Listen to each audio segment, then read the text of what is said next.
નમસ્કાર દર્શક મિત્રો, હું છું મહેશ ઠાકોર અને આપ જોઈ રહ્યા છો the Times of Mahisagar news.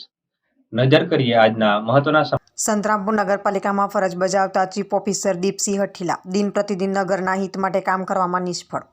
Santrampur નગરપાલિકામાં ફરજ બજાવતા ચીફ ઓફિસર શ્રી દીપસિંહ હઠીલાને 8 ફેબ્રુઆરી 2024ના રોજ સંતરામપુરમાં રહેતા જાગૃત નાગરિક અને મીડિયા તરીકે ફરજ બજાવતા સલમાન મોરાવાલા દ્વારા આઝાદ મેદાન ભોઈવાડા જવાના માર્ગ પાસે તથા વાડી વિસ્તાર 3 રસ્તા ચોકડી પાસે ગટર ઉપરની જાળી તૂટેલી હાલતમાં હોવાથી વાહન ચાલકો તથા રાહદારીઓને આવવા જવામાં તકલીફ ન પડી તેના ભાગરૂપે નવીન જાળી નાખવામાં બાબતની લેખિતમાં અરજી આપી રજૂઆત કરવા છતાં આજ દિન સુધી અરજીના 4 દિવસ વીતી જવા છતાં સંતરામપુર નગરપાલિકા ચીફ ઓફિસર દીપસિંહ હઠીલા દ્વારા કે તેમની ટીમ દ્વારા અરજીના અનુસંધાનમાં ઘટના સ્થળનું નિરીક્ષણ કરવામાં આવેલ નથી અને કોઈ કામ હાથમાં પ્રજાના હિત માટે લેવામાં ન આવતા આ સંતરામપુર નગરપાલિકા ચીફ ઓફિસર પ્રત્યે ભારે રોષ જોવા મળે છે.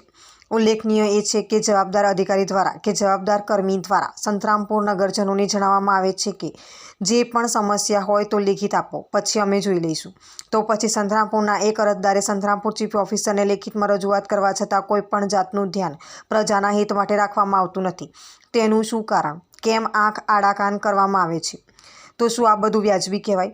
જેથી આ બાબતે સંતરામપુર વહીવટીદાર શ્રી તથા જિલ્લા વહીવટદાર શ્રી તથા બરોડા પ્રાદેશિક કમિશનર શ્રી તથા સરકારનું ઉચ્ચ વહીવટીતંત્ર શ્રી આ બાબતે તાત્કાલિક ઓચિંતી તપાસ હાથ ધરી આવા જવાબદાર અધિકારી તથા કર્મચારી સામે તપાસ હાથ ધરી કાયદેસરની કાનૂની જોગવાઈ મુજબ કાર્યવાહી હાથ ધરવામાં આવે અને આ સંતરામપુર નગરની સમસ્યા લોકહિત માટે કામ કરવામાં આવે તેવી આ એક જાગૃત નાગરિકને પત્રકારશ્રીની માંગ ઉઠવા પામી છે. જુઓ આગલા અંકમાં.